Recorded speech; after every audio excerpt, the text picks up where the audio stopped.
Video देखने वाले सभी दोस्तों को मेरा नमस्कार। मैं वंदना आनंद, सहायक अध्यापिका हिंदी, राजकीय बालिका inter college, civil lines, Prayagraj. तो कल हम लोगों ने देखा था कबीरदास का जीवन परिचय। आपको एक बार फिर से सार में बता देती हूँ कि हम लोगों ने क्या देखा था कल। कबीरदास हिंदी पद्य साहित्य के भक्ति काल के निर्गुण शाखा के ज्ञानाशयी शाखा के प्रवर्तक कवि हैं। इनका जन्म सन 1455 ईस्वी, अगर सन में देखें तो 1398 ईस्वी में हुआ था। इनके जन्म स्थान के बारे में भी लोगों में बहुत मतभेद है। कोई इनका जन्म काशी में लहरदारा नामक स्थान पे मानता है, कोई आजमगढ़, और यहाँ तक कि कुछ लोग इनका जन्म स्थान मगहर में भी मानते हैं। इनके जन्म के बारे में एक किंवदंती है कि इनका जन्म एक विधवा ब्राह्मणी के गर्भ से हुआ था और लोक लाज के कारण इन्होंने अपने पुत्र को यानी कबीरदास को लहरदारा तालाब के पास छोड़ दिया था और वहाँ से गुजरते हुए नीरू और नीमा नाम के जुलाहा दंपति ने इनका पालन पोषण किया।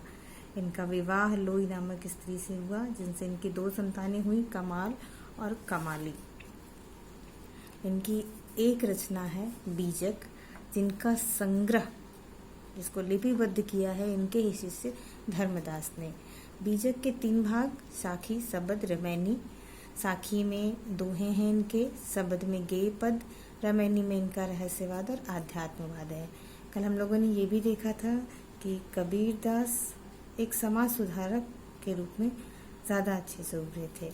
कबीरदास के बारे में कुछ चीज़ें रह गई थी जो हम लोग आज पढ़ेंगे। कबीरदास की भाषा। कबीरदास की भाषा पंचमेल खिचड़ी, इसको सधुकड़ी भी कहते हैं।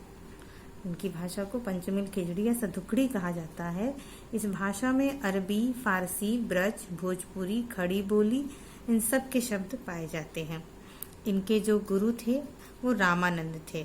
एक कहा जाता है कि एक बार वाराणसी में पंचगंगा की सीढ़ियों पर कबीरदास लेटे हुए थे और रामानंद वहां से गुजर रहे थे और अंधेरे में उनका पैर कबीरदास के ऊपर पड़ गया, उनके शरीर के ऊपर।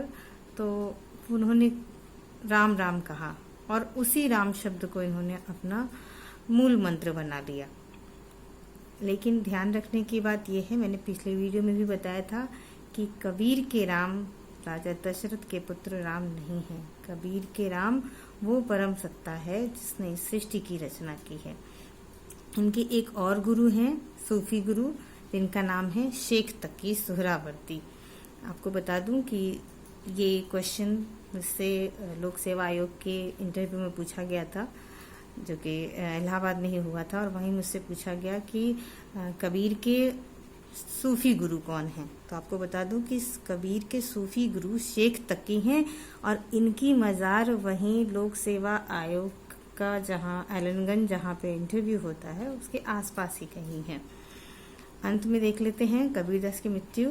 इनकी मृत्यु संवत 1575 और अगर सन में देखा जाए तो 1518 को मगहर में हुआ था। एक ये भी किंवदंती प्रचलित थी उस समय कि अगर किसी का जन्म मगहर में होता है तो उसे स्वर्ग की प्राप्ति नहीं होती है। तो इसका खंडन करने के लिए जीवन के अंतिम समय में वो मगहर चले गए। एक चीज़ और आपको बता दूं कि संवत और सन में 57 ईयर्स का अंतर होता है। अगर हम सन में यानी 1518 में अगर हम 57 जोड़ेंगे 57 तो संवत निकल आएगा। तो इस बात का हमेशा ध्यान रखें कि अगर संवत है तो आप संवत में से 57 घटा के सन निकाल सकते हैं, और अगर सन है आपके पास तो आप 57 जोड़ के उसमें संवत निकाल सकते हैं।